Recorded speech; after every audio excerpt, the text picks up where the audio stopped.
አሜሪካ ከኢራን ወደ ግሪንላንድ ፊቷን አዞረች። ፕሬዝዳንት ዶናልድ ትራምፕ የኢራንን የሰላም ጥያቄ ቆሻሻ በማለት ሲያጣጥሉ የተኩስ አቁሙ በመጨረሻው የህይወት እስትንፋስ ላይ ነው ሲሉ ተደመጡ። ኢራን የዓለምን ኢንተርኔት በቁጥጥር ስር ለማዋል የሚያስችል አደገኛ የኢንተርኔት ሽብር ዕቅድ ይፋ አደረገች። ማርኮ ሩቢዮ ቻይና እንዳይገቡ ታገዱ። የአሜሪካና ኤርትራ ያልተጠበቀ ፍቅር ዓለምን እያነጋገረ ነው። የቤላሩሱ ፕሬዝዳንት ሉካሼንኮ በአሜሪካ ላይ ተሳለቁ። አዲሱ የሃንታ ቫይረስ ወረርሽኝ የዓለም አቀፍ ስጋት ሆነ። በአሰላ ሆስፒታል የተደረገው የሕክምና ታምር የዶክተሮችን እና የጤና ባለሙያዎችን አስመሰገነ። በሱዳንና በኢትዮጵያ ክስ ጉዳይ አረብ ሊጎች ስብሰባ ታደሙ። ይህ ኦርቶጵያ ሚዲያ ነው።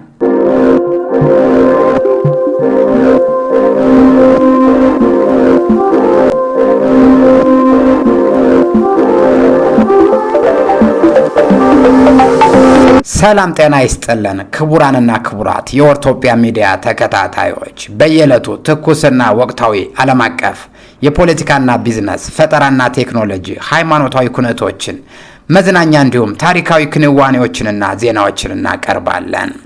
በየጊዜው አዳዲስ መረጃዎችን ለመከታተል ቀድመው እንዲደርሶ ሳብስክራይብ እንዲያደርጉ በመጠቆም መረጃዎቹ ለወዳጅ ዘመዶ እንዲደርስ ሼር ያድርጉ። ቪዲዮውንም ላይክ እንዲሁም መጋቢ አስተያየቶን እንዲያስቀምጡልን በማለት ወደ ዕለቱ ዝርዝር ጉዳይ እናልፋለን። ዛሬም እንደተለመደው በዓለም ዙሪያ ያሉ ትኩስና አነጋጋሪ ጉዳዮችን ይዘንላችሁ ቀርበናል። ዓለም በከፍተኛ የዲፕሎማሲና የወታደራዊ ሽኩቻ ውስጥ ትገኛለች። ከአርክቲክ ውቅያኖስ በረዶ እስከ መካከለኛው ምስራቅ በረሃዎች፣ ከዋሽንግተን የኃይል ኮሪደር እስከ ቀይ ባህር ዳርቻዎች ድረስ ያሉ ክስተቶችን የዓለም መልክ እየቀየሩ ነው። ዛሬ በዜና መጽሔታችን የምንዳስሳቸው ዋና ዋና ነጥቦች፣ በመጀመሪያ እረፍት አልባው ሰው ዶናልድ ትራምፕ የግሪንላንድን በር በድጋሚ አንኳኩተዋል። አሜሪካ በግሪንላንድ ላይ አዲስ የጦር ሰፈሮችን ለመገንባት ከዴንማርክ ጋር ከፍተኛ ድርድር ላይ መሆኗ ተሰምቷል።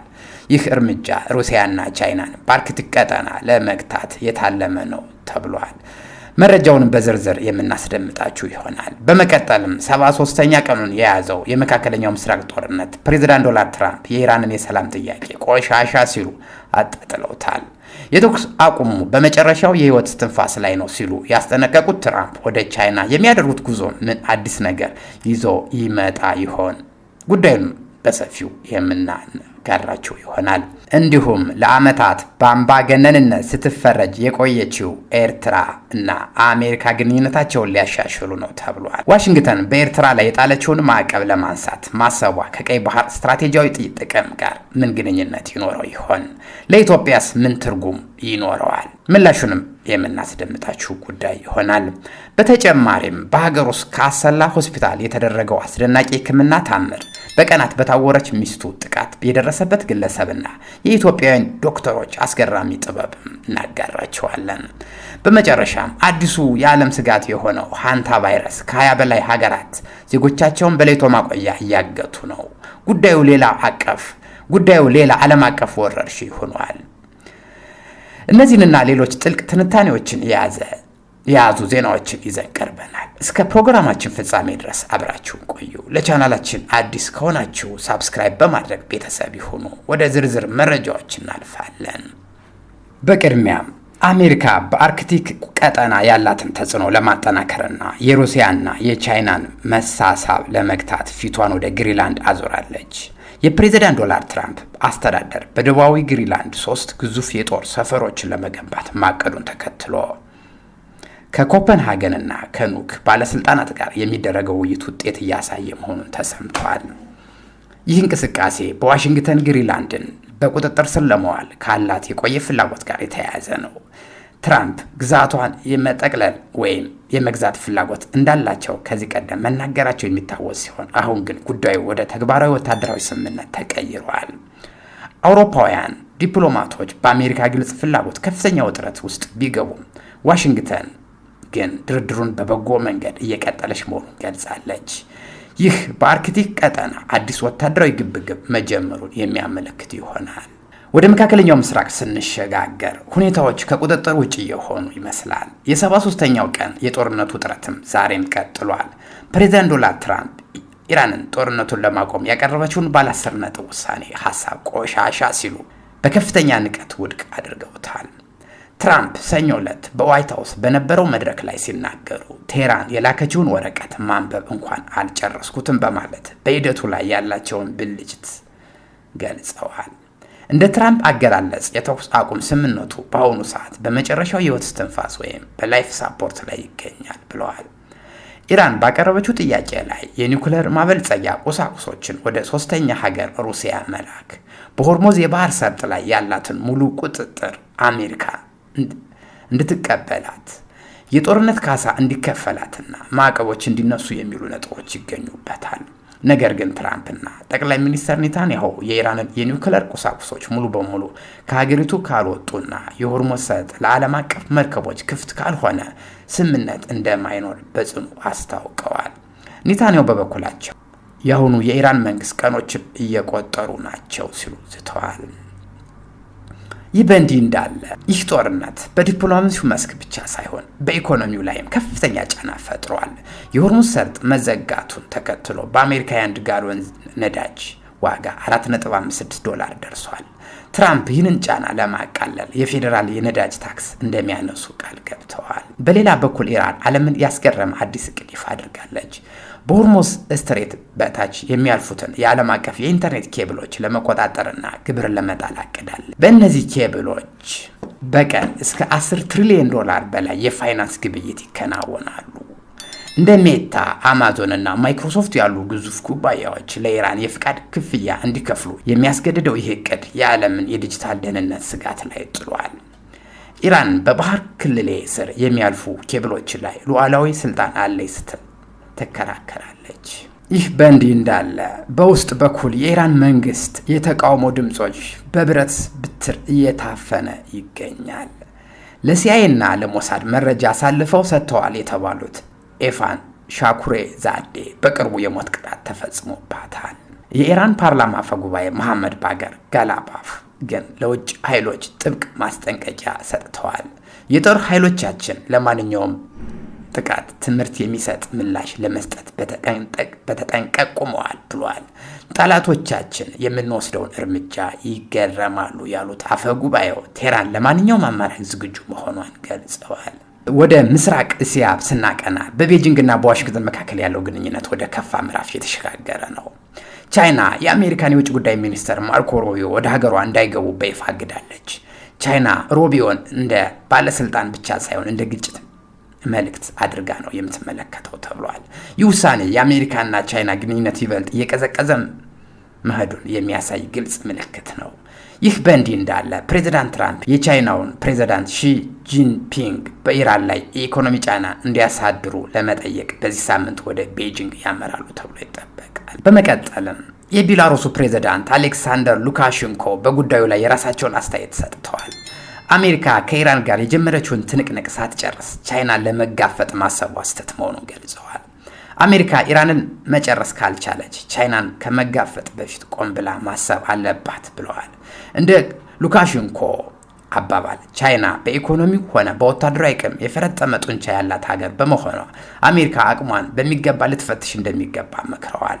ኢራን የአሜሪካን ተጽዕኖ ቀድሞውኑ አጋልጣለች፣ ቻይና ደግሞ ሙሉ በሙሉ ትጥላታለች ሲሉ ሉካሼንኮ ተንብየዋል። ወደ ሌላ መረጃ ስናመራ ህገ መንግስትና ምክር ቤት አልባው ምርጫ የማይካሄድባትና ነፃ መገናኛ ብዙሃን የከሰመባት ኤርትራ ለዓመታት የዓለማችን አምባገነን አገራት ዝርዝር ውስጥ በቀዳሚነት ስትጠቀስ ቆይታለች።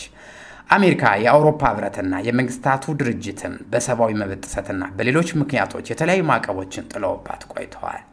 ይሁን እንጂ ባለፈው ሳምንት ሮይተርስ ይፋ ያደረገው ዘገባ ዓለምን አስገርሟል። አሜሪካ ከኤርትራ ጋር ያላትን ዲፕሎማሲያዊ ግንኙነት ለማሻሻልና የተጣለባቸውን ማዕቀቦች ለማንሳት ፍላጎት እንዳላት ተሰምቷል። ፕሬዚዳንት ኢሳያስ አፈወርቄ በተደጋጋሚ አሜሪካን በቴሌቪዥን መስኮት ሲተቹ ቢቆዩም አሁን ግን የኤርትራ መንግስት የግንኙነቱን ማሻሻል እንደሚደግፍ በይፋ አስታውቋል። የፖለቲካ ተንታኞች እንደሚሉት አሜሪካ ሰብአዊ መብት ወደ ጎን አድርጋ ወደ አስመራ የተጠጋችበት ምክንያት ጂኦፖለቲካዊ ስትራቴጂ ነው ተብሏል። በኢራንና አሜሪካ መካከል ያለው ጦርነት የተባባሰ ባለበት በዚህ ወቅት ኢራን የባብ ኤልን መንደብ ወሽመጥን ለመዝጋት መዛቷ ዋሽንግተንን አስግቷታል። የኢራን ደጋፊ የሆነውን የየመን ሁሲዎች በቀይ ባህር ላይ በሚያደርሱት ጥቃት አሜሪካ በቀጠናው ታማኝ ሀገር ፍለጋ ላይ ናት። ይህም ለኤርትራ ምላሽ ይሆናል። አሜሪካ ኤርትራን በቀይ ባህር ላይ እንደ ስትራቴጂያዊ አጋር በመጠቀም የኢራንን እና የሁቲዎችን ተጽዕኖ ለመግታት አልማለች። ይህ እርምጃ ለኢትዮጵያ የባህር በር ጥያቄ ምን ትርጉም ይኖረዋል በሚለው ሌላኛው አነጋጋሪ ትልቅ ነጥብ ነው። አሜሪካ ከኤርትራ ጋር ወዳጅነት መመስረቷ በቀጠናው ያለውን ኃይል ሚዛን ሊቀይረው እንደሚችልም ይገመታል። በመቀጠልም በአሰላ ሆስፒታል የተደረገውን የሕክምና ታምር እናስደምጣችኋለን። ወደ ሀገር ውስጥ አንድ ልብ የሚሰብርና በተቃራኒው ደግሞ የሚያኮራ ታሪክን ይዘንላችሁ ቀርበናል። ታሪኩ የቀናትን መንፈስ የታወረች ሚስቱን በሰላም ተኝቶ በነበረው ባለቤቷ ላይ የተፈጸመው አሰቃቂ ጥቃት ነው። ለ20 ዓመታት በትዳር የቆዩና 6 ልጆችን ያፈሩት እነዚህ ጥንዶች በሚስትየዋ የቅናት ጥርጣሬ ምክንያት በትዳራቸው ላይ መብረቅ ወርዷል። ባለቤቷ ተኝቶ ባለበት ወቅት ብልቱን በቢላ በመቁረጥ ከፍተኛ ጉዳት አድርሳበታለች። ይሁን እንጂ በአሰላ ቲችንግ ሪፈራል ሆስፒታል የሚገኙት ዶክተሮቹ በሀገራችን ብርቅ የሆነ የሕክምና ታምር ሰርተዋል። ዶክተር ፍቃዱና የሕክምና ቡድናቸው ለ3 ሰዓታት ባደረጉት ርብርብ ተቆርጦ የወጣውን የሰውነት ክፍል መልሰው ቀጠል ተጎጂውን አቤን ወደ ጤናው መልሰውታል። የባለታሪኩ አቤ ይቅር ባይነት ደግሞ ሌላው የሚያስደንቅ ነገር ነው። ይህ ያላ ፍቃድ ነው። እሷም ቢሆን የልጆቼ እናት ናት በማለት የወሰደውን ትዕግስት መንገድ ለብዙዎች ትምህርት ሆኗል። በትዳር ውስጥም ግልጸኝነት እና መነጋገር ምን ያህል አስፈላጊ እንደሆነ ይህ አጋጣሚ ትልቅ ምስክር ነው። በአሰላ ሆስፒታል ሌት ተቀን ለምትለፉ የጤና ባለሙያዎች በሙሉ ትልቅ አክብሮት ይገባቸዋል። በመቀጠልም ወደ ዲፕሎማሲው መረጃ ስንመለስ የአረብ ሊግ በኢትዮጵያና በሱዳን ጉዳይ ላይ በአስቸኳይ ስብሰባ አድርጓል። የስብሰባው የተጠራው የሱዳን በካርቱም አየር ማረፊያ ላይ ለደረሰው የድሮን ጥቃት ኢትዮጵያና ዩናይትድ አረብ ኤሚሬትስ እጅ ይኖርባቸዋል በሚል ላቀረበችው ክስ ምላሽ ለመስጠት ነው። በሱዳን በኢትዮጵያ የሚገኙትን አምባሳደሯን መጥራቷን የሚታወስ ሲሆን በአረብ ሊግ በኩል ደግሞ በውጭ ጉዳይ ሚኒስትሮች ደረጃ እንዲታይ ጥየቃ ነበር። ይሁን እንጂ ስብሰባው በቋሚ ተወካዮች ደረጃ ብቻ እንዲካሄድ ተወስኗል። በባህሬን ተወካይ ፋውዜን ቤንት አብዱላሂ የተመራው ይህ ስብሰባ የሱዳን ሉዓላዊነትን በሚጠብቅ መልኩ ውዝግቡ በሰላም እንዲፈታ ፍላጎት እንዳለው ገልጿል። ይሁን እንጂ የሱዳን ተወካይ ከኢትዮጵያ በኩል ተደጋጋሚ ጥቃት እየተፈጸመብን ነው በማለት ቢከሱም ስብሰባው ያለምንም ውሳኔ መጠናቀቁን ተዘግቧል። በመጨረሻም ስለ ጤና ጉዳይ እናገራችኋለን። ዓለም ገና ከኮቪድ-19 ስጋት ሳትወጣ አሁን ደግሞ ሃንታ ቫይረስ የተባለ አዲስ ስጋት ብቅ ብሏል። በኤምቢ ሆንዴስ በተባለች የጉዞ መርከብ ላይ በተከሰተው ወረርሽኝ ምክንያት ከ20 በላይ ሀገራት ዜጎቻቸውን በለይቶ ማቆያ ውስጥ እያገቱ ይገኛል። ቫይረሱ በፈረንሳይና በአሜሪካ ተመላላሾች ላይ የተገኘ ሲሆን እስካሁን የ3 ሰዎች ሕይወት አልፏል። ወረርሽኙ የተከሰተው አንዴስ በተባለው የቫይረሱ ዝርያ ሲሆን ይህ ዝርያ በሰዎች መካከል በቀጥታ ሊተላለፍ የሚችል ብቸኛው ሃንታ ቫይረስ አይነት ነው። የዓለም ጤና ድርጅት ዋና ዳይሬክተር ዶክተር ቴዎድሮስ አድኖም እንደሚሉት ይህ ቫይረስ እንደ ኮቪድ-19 በከፍተኛ ፍጥነት የመሰራጨት ባህሪ የለውም። ይሁን እንጂ በቫይረሱ የተያዙ ሰዎች ላይ የሚደርሰው የሞት መጠን ከፍተኛ በመሆኑ ጥንቃቄ ያስፈልጋል። ሳይንቲስቶች ቫይረሱን በአብዛኛው ከአይጥ ዝርያዎች ጋር የሚደረግ ንክኪ የሚመጣ መሆኑን ቢገልጹም ህዝቡም እንዳይደናገጥ መክረዋል። ክቡራትና ክቡራን ተመልካቾቻችን ለዛሬ ያዝንላችሁ ዓለም አቀፍና አገር በቀል መረጃዎች እነዚህን ይመስሉ ነበር። ከግሪንላንድ ወታደራዊ ሽሚያ እስከ መካከለኛው ምስራቅ የጦርነት ስጋት፣ ከአሜሪካና ኤርትራ አዲስ ዲፕሎማሲያዊ ወዳጅነት እስከ አሰላ የሕክምና ታምር ድረስ ያሰናዳናቸው መረጃዎች ተከታትላችኋል። ሀሳባችሁን በኮሜንት መስጫው ላይ እንድታጋሩን የጋበዝን። ቪዲዮውን ከወደዳችሁት ላይክ በማድረግ አበረታቱን። ወቅታዊና ታማኝ መረጃዎች በየቀኑ እንደደርሳችሁ ደግሞ ቻናላችን ሳብስክራይብ ማድረጋችሁንና የደወል ምልክቷን መጫናችሁን እንዳትረሱ። ሌሎች እንዲደርስም ቪዲዮውን ሼር አድርጉ። ስለተከታተላችሁን ከልብ እናመሰግናለን። በሌላ ወቅታዊ መረጃ እስከምንገናኝ ድረስ ሰላም ቸር ቆዩ። ኦርቶጵያ የሁሉም ሚዲያ